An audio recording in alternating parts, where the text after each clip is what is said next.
तर नमस्कार सर्वांना, स्वागत आहे तुमचं आमच्या गावाकडच्या ब्लॉग आमच्या मध्ये। घराच्या मागे ना भरपूर सारी आळूच्या पानाची ना झाडे आहेत। आळूची पाने पण ना दोन प्रकारचे असतात। एक फेंट ग्रीन कलरचे असतात ना, ते आपण भाजीसाठी वापरतो, आणि डार्क ग्रीन कलरचे जे पानं असतात ना, ते आपण आळूच्या वड्या करण्यासाठी वापरतो। घरी आळूच्या पानाची झाडं आहेत ना, त्यांना काही अडचण नाही, पण जे बाजारात जाऊन विकत घेऊन आळूच्या वड्या करतात त्यांनी ती पाने कशी ओळखायची, तर त्याचा हलका हिरवा रंग नसावा, असा डार्क ना ग्रीन कलर असला ना तरच ती पाने तुम्ही विकत घ्या। भरपूर जणांच्या ना आळूच्या वड्या करताना त्याचा व्यवस्थित रोलच होत नाही। त्याच्यासाठी काय करायचं, चाकू घेऊन ना त्याच्या पाठीमागचा पूर्ण देठ अलगद ना काढून घ्यायचा, आणि त्या पानाला ना व्यवस्थित पाठीमागून लाटण्यानं त्याच्यामुळे ना जेव्हा आपण आळूच्या वडीचे रोल करतो तेव्हा ते फास्ट आणि लवकर होतात। डाळीच्या पिठामध्ये सगळं साहित्य मिक्स करून घेतलं, आणि सगळेजण म्हणतात की चिंचचं पाणी ह्याच्यामध्ये घातल्याशिवाय ना आळूच्या वड्या टेस्टच लागत नाहीत, पण आमच्या घरामध्ये ना खातच नाहीत, त्याच्यामुळे आम्ही हे वापरतच नाही। हे उकडायला मोदकाच्या चाळणीमध्येच ठेवलं पाहिजे, पण इडलीच्या भांड्यामध्ये पण हे व्यवस्थित उकडलं जातं, त्याच्यामुळे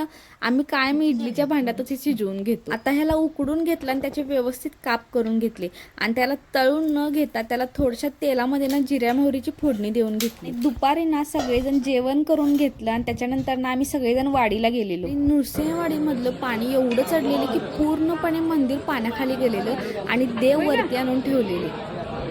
2-3 दिवसच सलग पाऊस पडलेला, आणि किती भयानक पाणी चढलेलं पहा। त्याच्यानंतर स्वामी समर्थ मंदिरामध्ये गेलो, आणि तिथून समोरचा पूल पाण्याखाली गेलेला, आणि किती पाणी दिसत होतं। ह्या आहेत अनिताईंच्या कोंबड्या, आणि रात्री ना कसं काय माहिती कुत्र्यांनी 2 कोंबड्यांना खाऊनच टाकल्या। त्याच्यामुळे कोंबड्या जरी पाळायचं म्हटलं तर खूप लक्ष ठेवून राहायला लागते बाबा।